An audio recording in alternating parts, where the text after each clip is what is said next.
Hello नमस्कार दोस्तों, कैसे आप लोग। मुझे आशा है बहुत अच्छे होंगे। इस वीडियो में हम बात करेंगे बिहार बोर्ड क्लास 10th के मैथ के बारे में, चैप्टर 1 और उसका सब चैप्टर 1.2 के बारे में। मेरा वीडियो कई दिनों से नहीं आ रहा है, मैं अपलोड नहीं कर पा रहा हूं ताकि मुझे कुछ ज़रूरी काम में व्यस्त रह रहा हूं, इसलिए मैं आप लोगों से क्षमा का प्रार्थी हूं। और मैं कोशिश करूंगा इसके बाद कि मैं वीडियो प्रत्येक दिन डाल सकूं, अपलोड कर सकूं।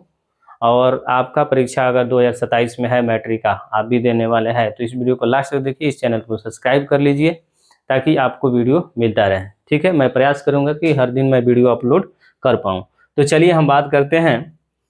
क्वेश्चन पहला, निम्नलिखित संख्याओं को अभाज्य गुणनखंड के गुणनफल के रूप में व्यक्त करें। देखिए, अभाज्य गुणनखंड क्या होता है इसको समझना जरूरी है। ठीक है, तो देखिए कोई भी संख्या हमने मान लिया है 26 ले लिया, ठीक है, तो यह एक भाज्य संख्या है। यह क्या है जी? यह एक भाज्य संख्या है। अब भाज्य संख्या आप जानते होंगे, भाज्य संख्या मतलब जो विभाजित हो, किसी भी संख्या से, 2 से हो, 3 से हो, 5 से हो, विभाजित होना चाहिए।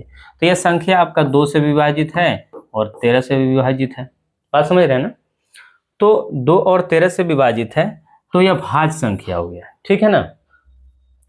और बात करें सम है कि विषम है, तो यह सम संख्या है क्योंकि यह 2 से विभाजित है।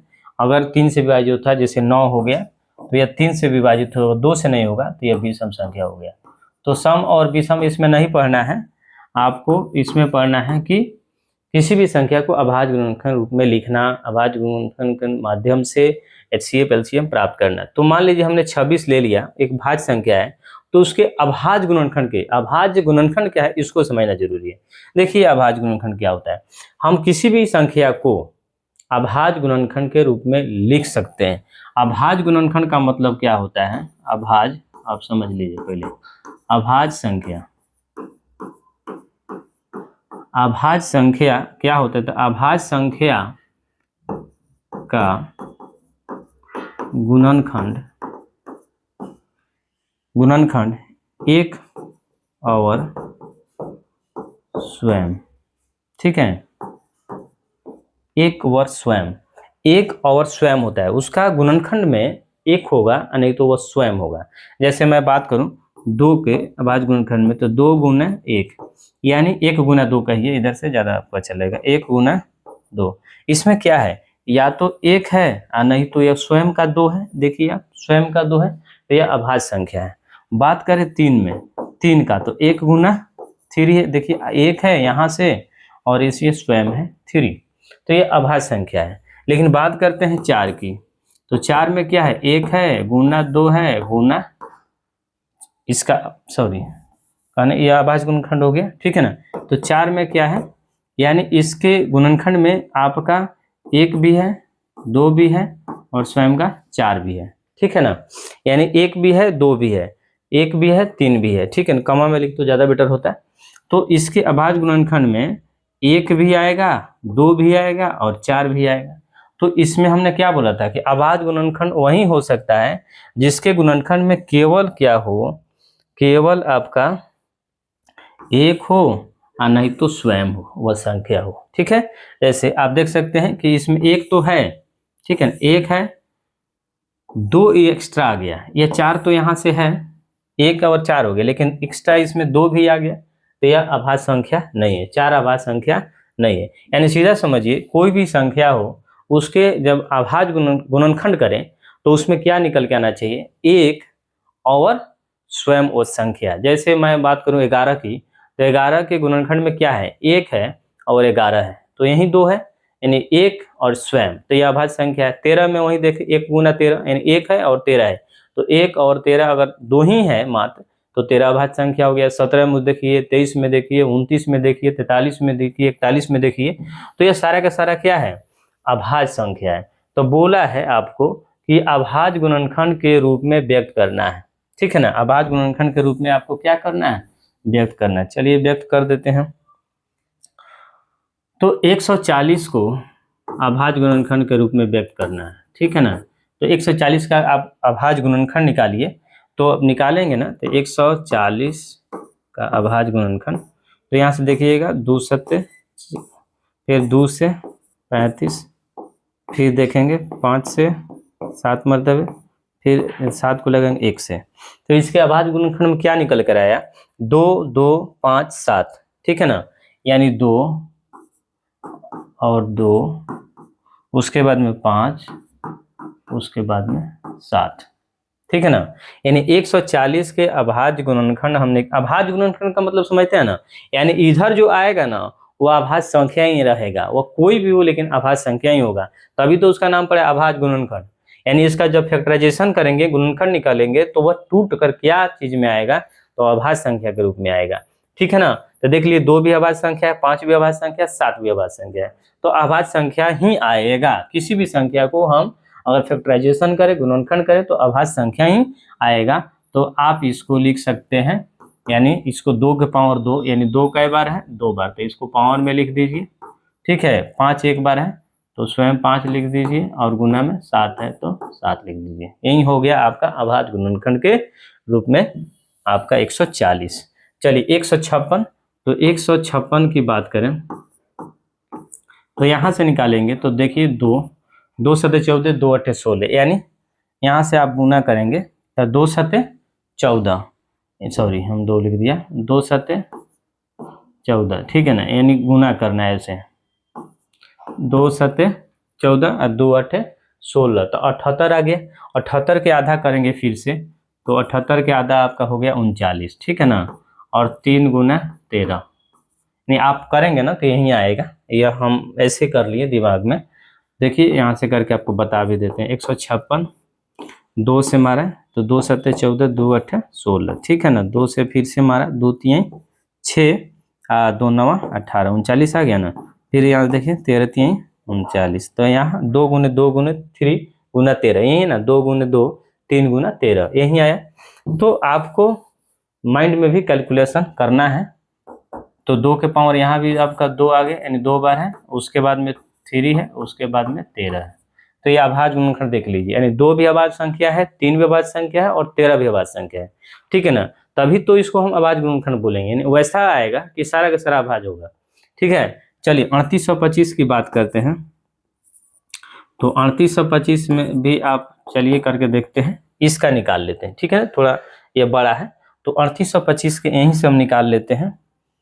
3825 देखिए 5 दिखाई दे रहा है ना, इसमें 5 है, तो इसका मतलब ये 5 से कटेगा, 2 से तो नहीं कटेगा, तो इसको हटा दीजिए। अगर बात करें 8 8 और 3 11 और 2 13 5 18, तो ये 9 से कटेगा, 3 से कटेगा यह, तो डायरेक्ट हम 3 से लगा लेते हैं।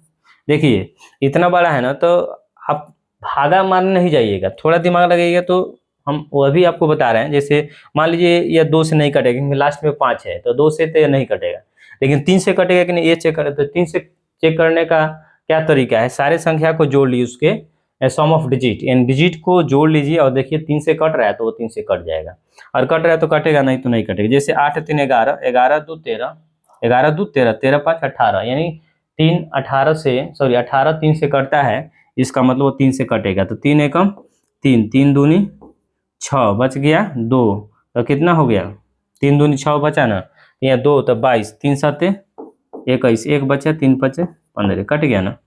अब देखेंगे 7 2 9, 9 6 15, फिर 3 से कट जाएगा क्योंकि 15 है, तो फिर से 3 से हम लगा लेंगे, 3 चौका 12, उसके बाद 3 दूनी 6, 1 बचे, 3 5 15, 5 2 7 4 11, अभी 3 से नहीं कटेगा क्योंकि इसका जोड़ देखना है ना, 4 2 6 5 11 आ गया, तो 11 आ गया, तो यह 3 से नहीं कटेगा, 5 से कटेगा क्योंकि लास्ट में हमको 5 दिखाई दे रहा है। तो चलिए 5 5 8 40, 2 5 25, ठीक है ना, 85 आ गया, तो 17 5 85, यानी 5 से फिर से कट जाएगा यह, तो यहाँ 17 आ गया, देख रहे हैं ना। तो 3 गुने 3 5 गुने 5 गुने 17 आ गया, तो इसका गुणनखंड में क्या आ गया, 3 के पावर 2, ठीक है ना, उसके बाद 5 के पावर 2 गुने 17, 17 का पावर 1 नहीं लिख रहे क्योंकि ऑलरेडी आप समझते हैं ना, कोई भी चीज़ अगर कुछ नहीं लिखा है तो 1 है वो।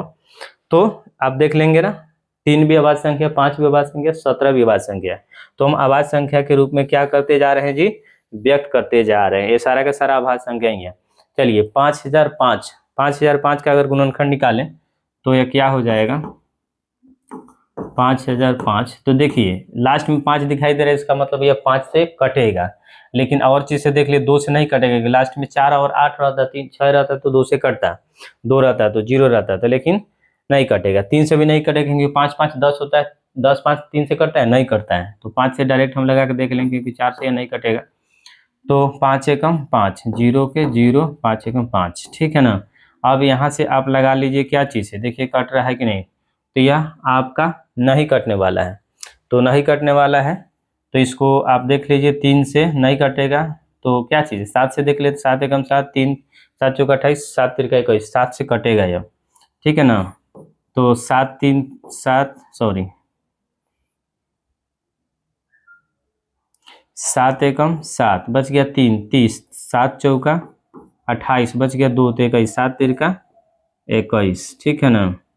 7 तिरका 21, अब यहाँ 143 आ गया, ठीक है ना। तो यह देख लीजिए आप, कट रहा है कि नहीं, 7 दूनी 14 नहीं कटेगा, तो 143 आ गया। हमारे ख्याल से यह कटेगा कि नहीं कटेगा, आप थोड़ा देख लीजिए ना इसको। 21 से नहीं, 17 से देख लीजिए, 17 नहीं कटेगा। उसके बाद में 11 से देख लिए, 11 का में 11 बचे कितना 3, 11 3 33 कटेगा। तो 11 से हमने कटा, 11 कम 11 बच गया 3, तो 11 3 33, 13 से कट गया ये, ठीक है ना। 13 से कट गया, तो यहीं आपका आ गया 13 से, फिर कटा लीजिए, कटाना है तो एक आ गया। तो इसके बाद गुणनखंड में क्या आया आपका, 5005 में 5005 क्या 5 गुणनखंड में आया 5 7, 5 गुने 7 गुने 11 गुने 13।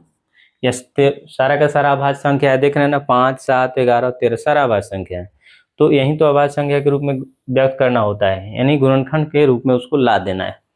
चलिए 74 29 की बात करें, 74 29 की बात करें तो इसको देख लीजिए।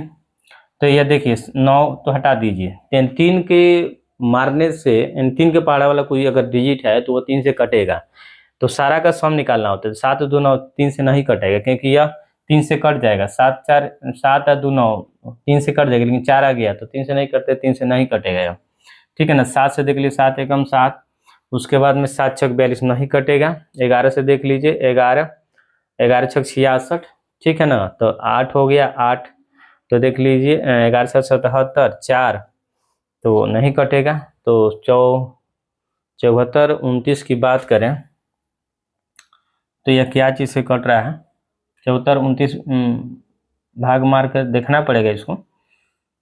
2 से नहीं कटेगा, 3 से नहीं कटेगा, 4 से नहीं, 5 से नहीं, 6 से नहीं कटेगा यह, क्योंकि 6 से कटता है तो 3 से भी कटता है। 7 से नहीं कट रहा है, 7 छक 42 नहीं कट रहा है।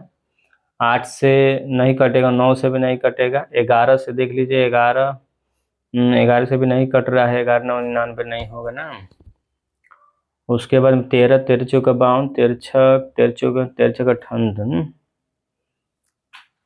13 25 65, 9 92, 13 छक 13 7 91, 1 नहीं कटेगा। 74 29 है ना जी, हाँ ठीक है, 74 29 तो नहीं कट रहा है, तो थोड़ा इसको लगाना पड़ेगा दिमाग कि क्यों नहीं कट रहा है, आगे बढ़कर जाना होगा आपको। तो यह आपका 23 11 300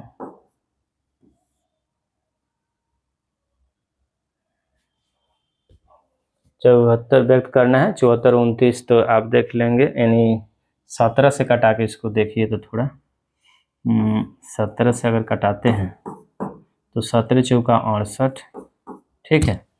और इसको देखिए 17 चौका 68 हो गया, तो बच गया कितना 6 42, तो 17 दूनी 34, बच गया कितना 6 व 2 17 चौका 68, 68 का मतलब हो गया 6 सॉरी 68 का मतलब 4 थोड़े, 68 का मतलब 6 हो गया आपका। फिर यहाँ से 2 आ गया, तो 17 3 51, ठीक है। यह आपका हो गया, उतार रहे हैं ना, 17 चौका 68 उसके बाद में आपका बच गया 6, 62, 17 3 51। ठीक है, बच गया कितना, 9 2 11, 17 7 119 कट गया। इन 17 से कट गया, 19 से कट के देख लीजिए इसको अब। तो 19 दूनी 38, ठीक है ना, 19 दूनी 38, 19 दूनी 38 हो गया। बच गया कितना, 5 57, तो 19 3 57 23 कट गया। यानी कहने का मतलब 74। देखिए यह थोड़ा टाइम लग गया क्योंकि यह कटाना होगा, ठीक है ना, आपको आगे बढ़ बढ़ के कटाना होगा, तो थोड़ा टाइम लग गया इसमें। तो 17 गुना 19 गुना 23, ठीक है ना। तो यह सारा का सारा 17 19 23 सारा अभाज्य गुणनखंड है। तो इस तरह से अभाज्य गुणनखंड रूप में हम व्यक्त करते हैं। आपको ऐसा करना होगा, अगर नहीं दिमाग में आ रहा है तो थोड़ा आगे बढ़ के जाना होगा। चलिए अगला क्वेश्चन देखते हैं। पूर्णांकों के निम्नलिखित युग्मों के HCF, युग्म का मतलब होता है जोड़ा, HCF और LCM ज्ञात कीजिए तथा इसकी जांच कीजिए कि दो संख्याओं का गुणनफल, जिसका आपने HCF LCM निकाला है, उन संख्याओं का गुणनफल बराबर HCF गुना LCM होता है कि नहीं, उसी संख्या का। तो चलिए हम बात करते हैं, यहाँ से एक बनाकर देखते हैं। तो देखिए 26 का अभाज्य गुणनखंड आप निकाल लीजिए, ठीक है ना, हम आपको बताते हैं। और 91 का अभाज्य गुणनखंड 13 दूनी 26, ठीक है। और आपका 91 की बात करते हैं तो 13 सत्ते 91, ठीक है। आगे आपका देखिए नोट में आप एक चीज लिख लीजिए, यहाँ से नोट में हम करके आपको लिखा देते हैं। नोट में क्या लिखना है आपको, देखिए किसी भी संख्या का आपको HCF निकालना है ना, LCM निकालना है, तो करना क्या है, देखिए HCF जब भी आपको निकाले, नोट किसी भी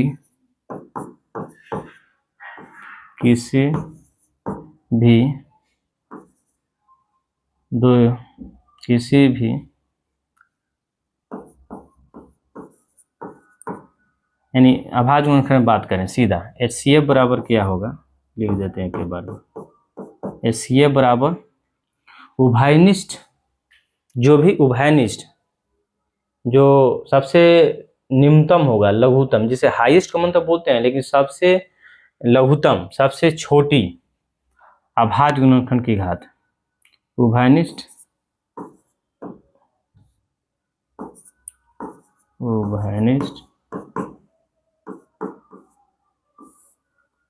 सबसे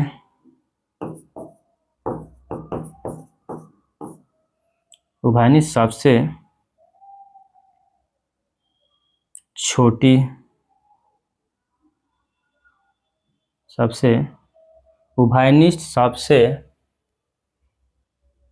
उभयनिष्ठ सबसे छोटी घातों का गुणनफल, सबसे छोटी घातों का गुणनफल, ठीक है। और LCM की बात करें तो LCM बराबर क्या हो जाता है, LCM बराबर हो जाएगा उभयनिष्ठ नहीं, ठीक है ना, उभयनिष्ठ वहाँ नहीं, सभी हो जाएगा, सभी सबसे बड़ी घातों का गुणनफल, ठीक है ना, सभी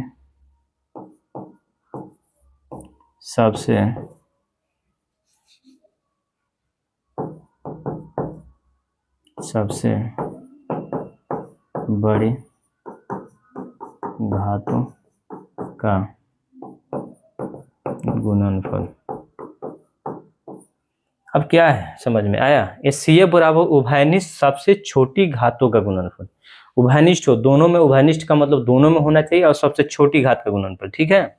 और LCM में क्या होता है, सभी सबसे बड़ी घातों की संख्या, यहाँ उभयनिष्ठ नहीं है, सारा सबसे बड़ी घात वाला सारा संख्या गुना में लिख दीजिए, वो आपका LCM हो जाएगा। इसको आप लोग नोट कर लीजिए, आपको हम बता रहे हैं। चलिए इसको हटाते हैं अब हम, चलिए इसको आप लोग नोट कर लिए हैं, नोट कर लिए ना, ठीक कर लीजिए। चलिए अब आते हैं, देखिएगा कि बोला गया है कि यहाँ से थोड़ा हम आपको सामने रखते हैं, यहाँ से देखिए HCF आपको निकालना है ना, तो आपको क्या करना है, HCF थोड़ा अच्छा नहीं आएगा हमको लग रहा है आपको, हम HCF आपको निकालना है, HCF इसका 26 और 91 का, ठीक है 26 है या थोड़ा 26 और 91। तो HCF बोला है कि उभयनिष्ठ सबसे छोटी घातों का गुणनफल। तो उभयनिष्ठ सबसे छोटी घात का गुणनफल क्या है? तो देखिएगा उभयनिष्ठ में क्या है जी 13, यहाँ भी घात 1 है, यहाँ भी घात 1, तो 13 आपका HCF हो गया किसका 26 और 91 का। बात करते हैं LCM की। तो LCM का मतलब क्या होता है 26 और 91 का। यहाँ से आप देखेंगे तो LCM में सबसे बड़ी घातों का गुणनफल, सबसे बड़ी सबसे बड़ी। तो देखिए 2 के सबसे बड़ी घात क्या है 2 है। यहाँ आपको गुणनखंड आपका कॉमन नहीं देखना है, यानी वनिष्ठ नहीं देखना सभी। उसके बाद में 7 आप देख लीजिए, 13 एक बार लिखिए, ठीक है। तो यहाँ आपको लिख देना है, तो 7 तिरका 21 गुना 13 कर लीजिए, आपका 7 दूनी 14 गुना 13 182 आपका आ जाएगा यहाँ से। तो आपका 182 यहाँ से आपका हो गया, ठीक है ना। तो 182 यहाँ से आ गया। HCF हो गया HCF 13 और LCM हो गया 182, ठीक है। 510 और 92 का आप निकाल के हम आपको दिखाते हैं। चलिए इतना हटाते हैं। चलिए और हम बात करते हैं अब आपको 2 में क्या है 510 और 92। तो छोटा वाला हम बात पहले लिख रहे हैं 92 का, देख लीजिएगा 92 का आपका अगर फैक्टराइजेशन करें तो 2 गुने क्या निकले के आएगा 46 और गुना 23, ठीक है ना। 2 दूनी 4 और 4 गुने 23 करेंगे तो आपका आ जाएगा 92। चलिए 510 में आप गुना करेंगे तो कितना आ जाएगा जी 5 दूनी 10, ठीक है ना, यानी 10 को छाट दीजिए 51, तो 17 3 51 गुने 5 और 17 आप देख लीजिए यही होगा। 3 दूनी 6 25 30, 17 3 51 510 आ गया। तो आप इसमें आप देखेंगे कॉमन क्या है, ठीक है ना। यहाँ से आप देखिए कॉमन क्या है, तो आपको इसको आप लिख सकते हैं ना इतना कि 2 के पावर 2 और गुना में 23। फिर यहाँ से आप लिख सकते हैं इसको, ये सारा तो सेम है तो इसको हम लिखने की कोई ज़रूरत नहीं है, ठीक है ना, क्योंकि अलग अलग है। यहाँ से एक 1 है इसका। तो देख लीजिए बोला है कि HCF निकालना है, तो HCF का मतलब HCF आपका 92 और 510। HCF का मतलब होता है उभयनिष्ठ सबसे छोटी घातों का गुणनफल, सबसे छोटी। तो सबसे छोटी घातों का गुणनफल यहाँ देखिए 2 है, पावर 1, यहाँ 2 के पावर 2, तो यही तो है। यहाँ से आपको हम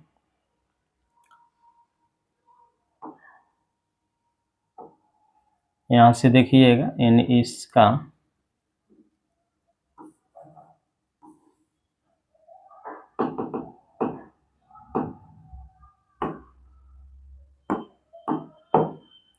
ठीक है ना, यहाँ से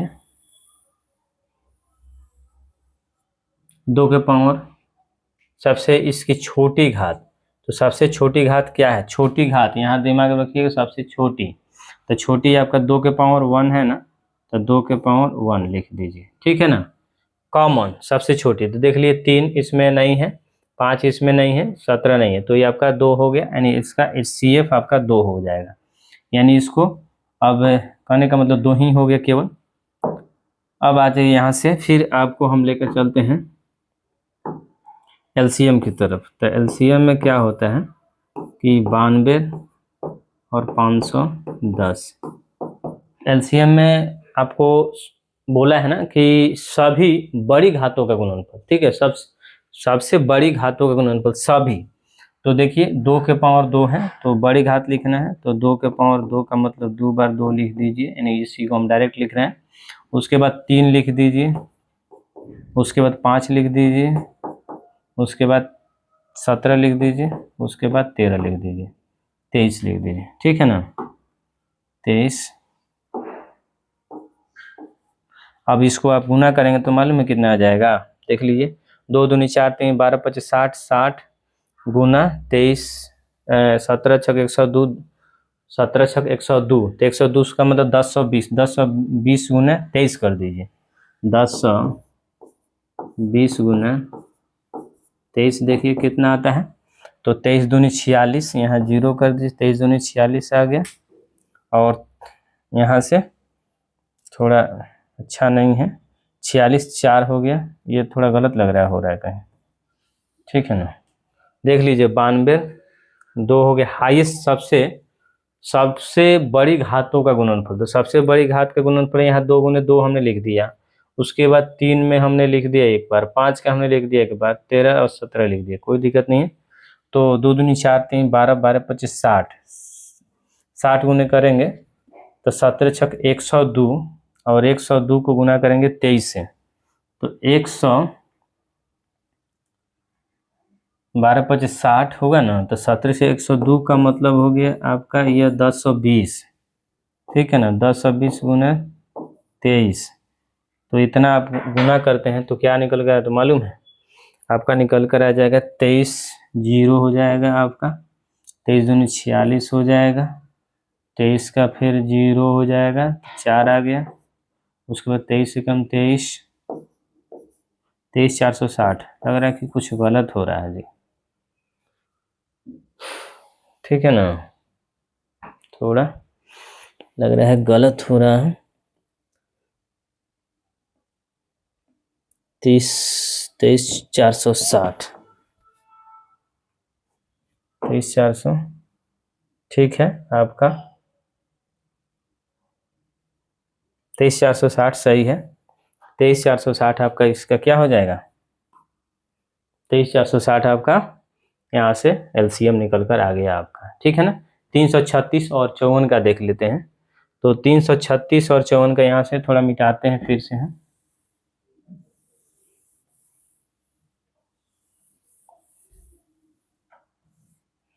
ठीक है चलिए, 336 और 54,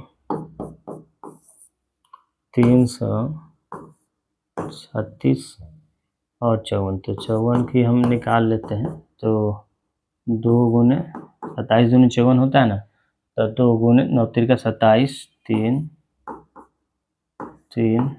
गुने 3 3 9 3 27 दूनी 54, उसके बाद में 336, तो 336 को गुना करेंगे 2 से, ठीक है ना, तो यहाँ से हम 336 का निकाल लेते हैं 2 से, तो 2 एकम 2, 2 छक 12, 2 8 16, फिर यहाँ से 168 का 2 8 16, 2 चौका 8, फिर 2 से तो आपका 42 आ जाएगा, फिर 2 से तो 21 आ जाएगा, फिर 3 से तो 21, तो 2 आ गया 4 बार, तो 2 आ गया 4 बार, तो आप यहीं से लिख दीजिए 2 के पावर 4, और गुना में आपका 3 आ गया, और गुना में 7 आ गया, कोई दिक्कत नहीं है। चलिए तो यहाँ से बराबर करके हम लिख दे रहे हैं 2 के पावर 1 और गुना में 3 के पावर 3, ठीक है। अब यहाँ से निकाल लिया जाए तो HCF की बात करते हैं, HCF 54 और 336, देखिए 336 बाद में लिखे चाहे पहले कोई फर्क नहीं पड़ता है। HCF क्या हो जाएगा कि सबसे छोटी उभयनिष्ठ सबसे छोटी घातों का गुणनफल, तो सबसे देखिए 3 के पावर 3 है या 2 के पावर 4 है, 2 के पावर या छोटी का बात किया गया तो 2 के पावर 1 लिख देंगे, ठीक है। 3 के पावर सबसे छोटी तो यहाँ 1 है, तो इसको हम 3 लिख देंगे, 7 नहीं है तो बात खत्म, नहीं लिखेंगे, इतना ही हो जाएगा आपका, ठीक है ना। तो निकल कर कितना आ गया आपका, हो गया 3 दूनी 6, आपका 6 क्या हो गया यहाँ से HCF हो गया, ठीक है ना। अब बात करते हैं LCM की, तो LCM की बात करते हैं 54 और 336 का, तो LCM में क्या होता है, LCM में होता है कि आपका सभी बड़ी घातों का गुणनफल, सबसे बड़ी घातों का सबसे बड़ी घातों का गुणनफल, तो देखिए 2 का सबसे बड़ी घात क्या है 4, तो आप लिख दीजिए 2 गुने 2 यानी इसको कट करके लिख दीजिए पहले, उसके बाद में 3 के पावर 3, उसके बाद में आप देख लीजिए सभी का लिखना है, तो 2 का हो गया, 3 का हो गया, बच गया 7 का, तो 7 का एक बार लिख दीजिए। जब इसको गुना करेंगे तो देख लीजिए क्या आ रहा है, 2 के पावर 4 करेंगे तो 16 आता है, और 3 के पावर 3 करेंगे तो 27 आता है। तो 16 गुने 27, तो 16 पचे 80, ठीक है ना, 16 96, 16 112, 112 गुने 27 कर लीजिए, 112 गुने 27, आपका आंसर हो जाएगा 27 दूनी 54 के 4, ठीक है ना। और 27 से कम 27 आप 5, तो 7 5 12 यानी 32 के 2, 27 से कम 27 और 3 30, यानी 30 24 आपका आगे यहाँ से निकल कर एलसीएम 30 24, ठीक है ना। किसका एलसीएम 54 और 336 का। चलिए आगे की तरफ बढ़ते हैं। क्वेश्चन नंबर देखते हैं 3, अभाज्य गुणनखंड विधि द्वारा निम्नलिखित पूर्णांक एचसीएफ एलसीएम ज्ञात करना है। तो वही अभाज्य गुणन जो हम निकालते अभी आए हैं उसी को बोला गया है। तो देखिए एक का अगर 12 की बात करें तो 12 का आपका हो जाएगा 2 गुना 3, ठीक है ना। उसके बाद में आपको, ठीक है, हो गया। उसके बाद में 15 का देखते हैं, तो 15 का मतलब 2 नहीं 3 5 15 हो गया। उसके बाद 21 का बात करें तो 3 7 21, ठीक है ना। तो आपको क्या निकालना है, गुणनखंड विधि द्वारा एचसीएफ एलसीएम, ठीक है ना। तो एचसीएफ एलसीएम निकालना है। तो एचसीएफ अगर हम बात करते हैं, एचसीएफ किसका 12 15 और किसका 21। तो देख लीजिए एचसीएफ का मतलब होता है उभयनिष्ठ सबसे छोटी घातों का गुणनफल। तो उभयनिष्ठ में क्या है, तो उभयनिष्ठ में सबसे छोटी घात देखेंगे आप तो यहाँ से 3 दिखाई दे रहा है, ठीक है ना। तो 3 आपका हो गया, उभयनिष्ठ तो यही 3 है, तो यही 3 आपका क्या हो गया, आपका एचसीएफ हो गया। एलसीएम की बात करें तो एलसीएम बात करें 12 15 और 21 का, तो सबसे बड़ी सबसे बड़ी घातों का गुणनफल। तो सबसे बड़ी घात क्या है, यहाँ 2 के पावर 2 है, तो 2 के पावर 2 का मतलब आपका 2 बार लिख दीजिए, गुना करने में आसान रहेगा, या पावर लिख दीजिए। यानी इसको मैं बात करूं तो इसको 2 के पावर 2 लिख सकते हैं ना, तो 2 के पावर 2 यानी, ठीक है ना, सभी बड़ी घातों का गुणनफल। 2 का काम खत्म, 3 का, तो 3 का पावर 1 है क्योंकि एक ही तो 3 है। और बात करते हैं 5 का, तो एक ही तो है। बात करते हैं 7 का, तो एक ही तो है। इसी गुना कर देंगे तो हमारा एचसीएफ निकल जाएगा 4 के 12 25 60, 60 गुने 6 7 6 42, 420। आपका 420 क्या निकल गया मेरे भाई, 420 आ गया आपका निकल कर एचसीएफ, ठीक है ना। एलसीएम निकल के 12 15 और 21 का 420। 17 23 29 का, तो 17 23 29 की बात करें तो 17 का देखिएगा 1 गुने 17, ठीक है। 23 की बात करते हैं 1 गुना 23। 29 की बात करें गुणनखंड की तो 1 गुना 29। तो इसको हटा दे रहे हैं, ठीक है ना, ये आप लिख लीजिए, इसको हम हटा दे रहे हैं, ठीक है। तो एलसीएम एचसीएफ की बात करें, एचसीएफ की, तो एचसीएफ हो गया आपका एचसीएफ इसका 17 23 और 29। इसका एचसीएफ निकाल के देखिएगा, सबसे हाईएस्ट कॉमन यानी कॉमन हो यानी उभयनिष्ठ सबसे छोटी घातों का गुणनफल। तो यहाँ आप देख रहे हैं ना, एक है, केवल एक है, तो एक आपका एचसीएफ हो गया ना, यहाँ से एक का हो गया एचसीएफ हो गया, ठीक है, एक आपका एचसीएफ हो गया। एलसीएम की बात करें तो एलसीएम की बात करें तो इसका एलसीएम आपका हो जाएगा 17 23 और 29 का एलसीएम। तो एलसीएम में क्या होता है, यानी सभी बड़ी घातों का गुणनफल। तो सभी बड़ी घातों का गुणनफल सभी, इस 17 हो गया, उसके बाद में 23 हो गया, उसके बाद में आपका 29 हो गया। तो सारा का गुणनखंड कर दीजिएगा, आपका वही क्या हो जाएगा, आंसर हो जाएगा 11339, कुछ ऐसे करके आएगा, 11339 ही मेरे ख्याल से आएगा, ठीक है ना, 11339। आप देख लीजिएगा, ये हम कंफर्म नहीं है लेकिन हमको लगता है कि 11339 ही है, ठीक है। चलिए बात करते हैं आपका 8 9 25 का। तो 8 2 गुना 2 गुना 2, उसके बाद में 9 की बात करें गुणनखंड की तो 3 3 9, उसके बाद करते हैं 25 की, तो 25 का अच्छा 25। तो HCF की बात करेंगे अगर इसका हम HCF की बात करें यानी 8, 9 और 25 की, तो देख लीजिए सबसे जो वैनिष्ट गुणनखंड सबसे छोटी घातों का गुणनफल, तो सबसे छोटी घात का गुणनफल क्या है जी, आपको देख रहे हैं ना, कहीं दिखाई नहीं दे रहा है मेरे ख्याल से, ठीक है ना, क्योंकि यहाँ 2 है, इसमें 2 नहीं, इसमें 5 नहीं है, तो इसमें आप एक चीज़ और गुना में लगा लीजिए, गुना में 1 लगा लीजिए, गुना में 1 लगा लीजिए, गुना में 1 लगा लीजिए, क्योंकि एक कॉमन कोई नहीं है, तो एक तो कॉमन है सब में, तो एक लिखना पड़ेगा, यहीं से आपका एक HCF हो जाएगा। बात करते हैं LCM की, तो 8, 9 और 25 की अगर बात करें LCM की, तो सबसे बड़ी घातों की सभी, यानी सभी सबसे बड़ी घातों का गुणनफल, तो 2 के पावर 3 यहाँ से कर देंगे आप गुना में, ठीक है ना। उसके बाद देख लीजिए सबसे बड़ी घातों का गुणनफल 3 के पावर 2, उसके बाद 5 के पावर 2,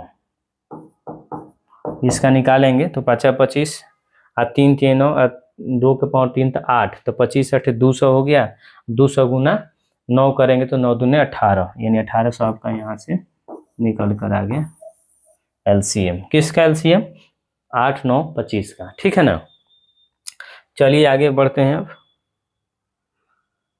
4 में है HCF इतना इतना बराबर 9 दिया है, LCM इतना ज्ञात कीजिए। तो देखिए इसका जो फॉर्मूला होता है 2 संख्याओं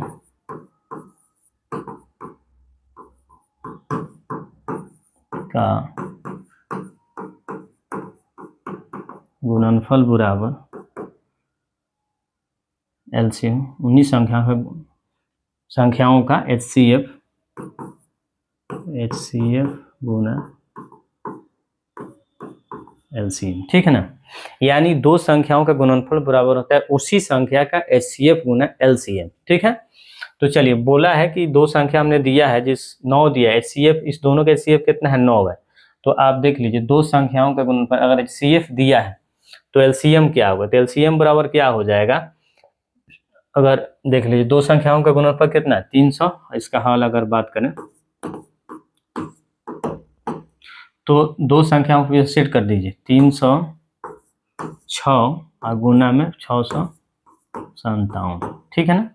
और आप देख लीजिए यहाँ से बराबर में HCF क्या है, HCF दे दिया है 9 और LCM कितना है, तो LCM आपको निकालना है, तो LCM यहाँ से रहने दीजिए, ठीक है ना, LCM रहने दीजिए। तो आप गुना देखिए, गुना में तो बाटा में तो यहीं से आप कटा सकते हैं, ठीक है ना, गुना में तो उधर से कटा सकते हैं, तो 6 3 9 9 से कटेगा, तो 9 से कटेगा, तो देख लीजिए 9 तिरका 27, 3 9 चौका 36, आपका यहाँ से कई मरतबे कट गया 34 मरतबे। LCM कितना निकल के आ गया जी, LCM बराबर हो गया आपका 34 गुना 657, ठीक है ना, LCM इसका हो जाएगा आपका। तो आप गुना कर लीजिए इसको, आपका आराम से निकल जाएगा, ठीक है ना। गुना कीजिएगा, जो आएगा सो आपका, यहाँ गुना हम कर ही देते हैं, तो 657 गुना 34, ठीक है ना। तो या तो आप इसको 30 से गुना कर लीजिए और उसको घटा लीजिए, नहीं तो एक बार में कर लीजिए। 4 7 चौका 28, 7 चौका 28, 5 चौका 20 और 2 657 गुना 34, 7 चौका 28 के 8, 5 चौका 20 और 2 22, 6 चौका 24 और 2 26, ठीक है ना। 7 के 21 के 1, 5 3 15 2 17 के 7, 6 3 18 और 2 20, इसको जोड़ लीजिए, 8 हो गया, 3 हो गया, 6 7 13 का 3 हो गया, 2 1 3 हो गया, 2 है 2 23 368, 23 338, ठीक है ना, यही होना चाहिए, 23 338 आपका हो जाएगा, 23 338 गुना देख लीजिएगा, ठीक है ना, यही आपका हो जाएगा। चलिए आगे बढ़ते हैं। जांच कीजिए कि क्या किसी प्रकृत संख्या 6 अंक 0 पर समाप्त हो सकती है। तो देखिए यहाँ कहा क्या गया है, इसमें देखिए क्या कहा गया, बोला गया है कोई संख्या 6 है और यह संख्या के ऊपर हम मान लीजिए n लगाते हैं, तो क्या यह संख्या 0 पर समाप्त हो सकता है, यानी जीरो कहने का इधर कुछ हो और लास्ट में जीरो आ सकता है, यानी यहाँ जीरो आ सकता है। ठीक है, यही पूछा है आपसे।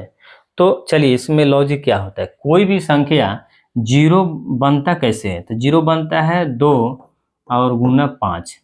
यानी किसी भी कोई संख्या हो और उसके फैक्टराइजेशन करें, यानी उसका फैक्टर में अगर 2 गुना 5 नहीं आता है तो उस संख्या को कितना हूँ गुना कर दीजिए, 2 से 5 से 6 से 8 से, सॉरी उसके पावर कितना हूँ कर दीजिए, उसमें जीरो नहीं आएगा।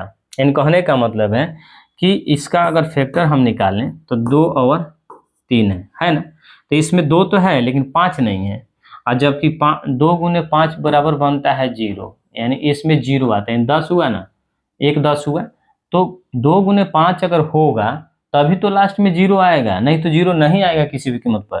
तो 2 तो दिख रहा है लेकिन 5 नहीं दिख रहा है, इसका मतलब है ये 6 जो संख्या है इसके पावर n है, यानी इसका पावर 1 रखे, 2 रखे, 5 रखे, 6, 4, 8, 10 कुछ भी रखें, वह संख्या जीरो पर कभी समाप्त नहीं होगी, क्योंकि उसके फैक्टर में 2 के सिवाय 5 भी होना चाहिए था, इन 2 और 5 का होना जरूरी है, तभी लास्ट में जीरो बनता है। तो इसको हम सजा कर लिख देते हैं, आपको हम बता दिए।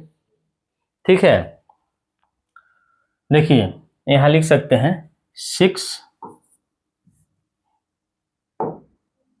यहाँ बोला गया किसी प्रकृत संख्या के लिए संख्या 6 अंक 0 पर समाप्त हो सकती है। तो देखिए कोई भी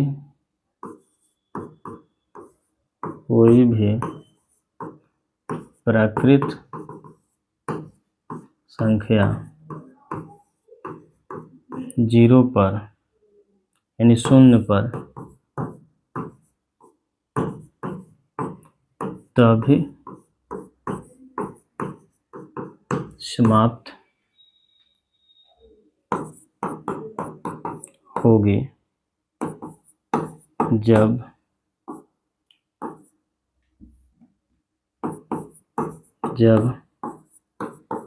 उसके अभाज्य गुणनखंड में 2 और 5 होगा। ठीक है, अर्थात 6 के पावर n, 6 अंक, ऐसे लिखते हैं 6 संख्या 6 अंक 0 पर समाप्त नहीं होगी। ठीक है, नहीं होगी क्योंकि 6 के अभाज्य गुणनखंड में 2 और 3 है। ठीक है, 2 और 3 है, जबकि उसमें क्या नहीं 2 और 5 होना एकदम जरूरी है, इसलिए आपका आंसर हो जाएगा। चलिए आगे बढ़ते हैं। 6 में व्याख्या कीजिए कि 7 गुने 11 गुने 13 प्लस 13 और 7 गुने 6 गुने 5 गुने 4 गुने 3 गुने 2 प्लस 1 गुने 1 प्लस 5 भाज्य संख्या है तो क्यों है। तो देखिए इसको मैं हल करूं तो 7 गुने 11 गुने 13 और प्लस 13, यही ना है। तो देखिए इसको अगर बात करें तो 7 यहाँ भी 13 यहाँ भी 13, तो 13 हम कॉमन निकाल लेते हैं, उसके अंदर आ गया क्या आ गया जी 7 आ गया, गुना 11 आ गया और जोड़ में 1 आ गया। ठीक है ना, तो वहाँ से आप देखेंगे 13, तो कोई भी संख्या हो इसको 11 से 77 1 78 हो जाएगा, या 13 गुने 78 आ गया, यानी यह जो संख्या होगा यह संख्या 13 से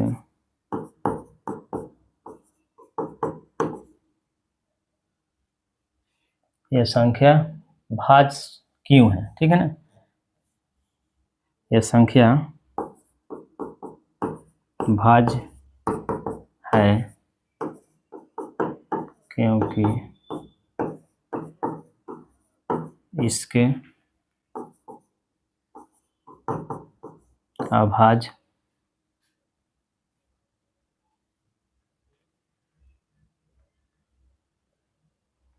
इसको हम ऐसे तो लिख सकते हैं ना, क्योंकि इसके गुणनखंड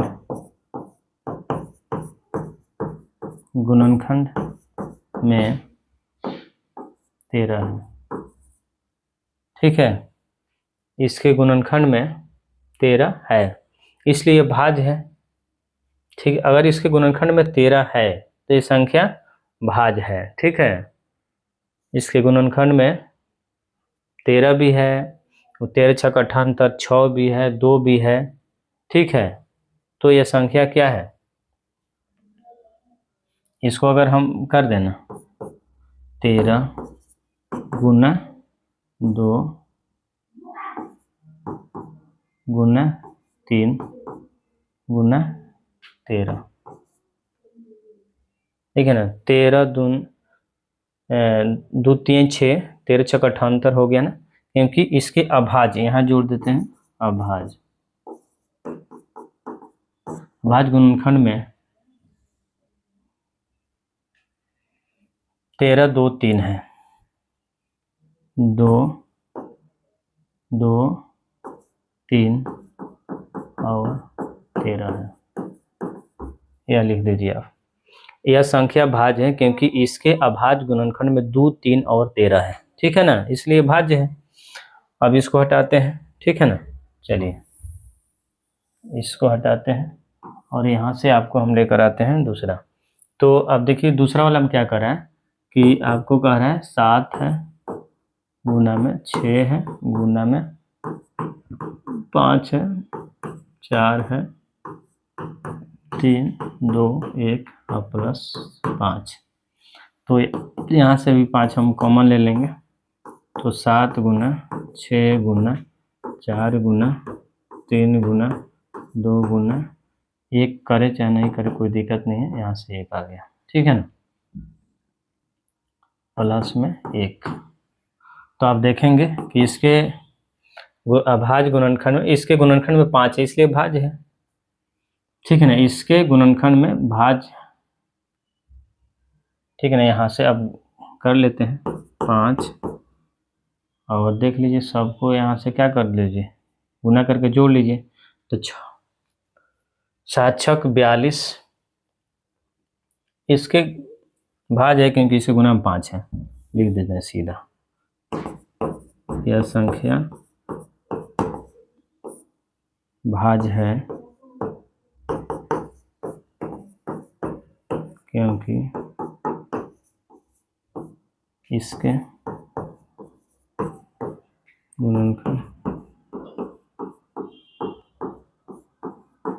गुणनखंड में 5 शामिल है।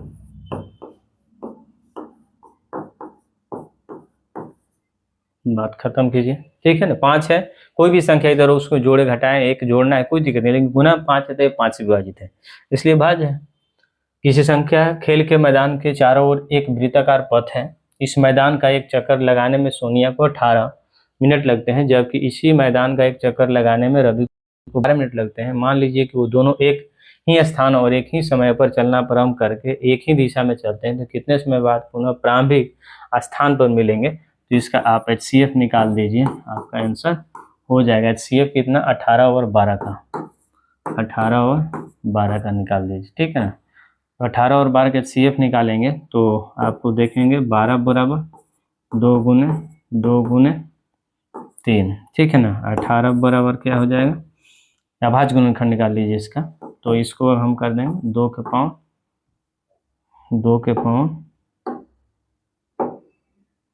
2 और 3 के पाँव 1।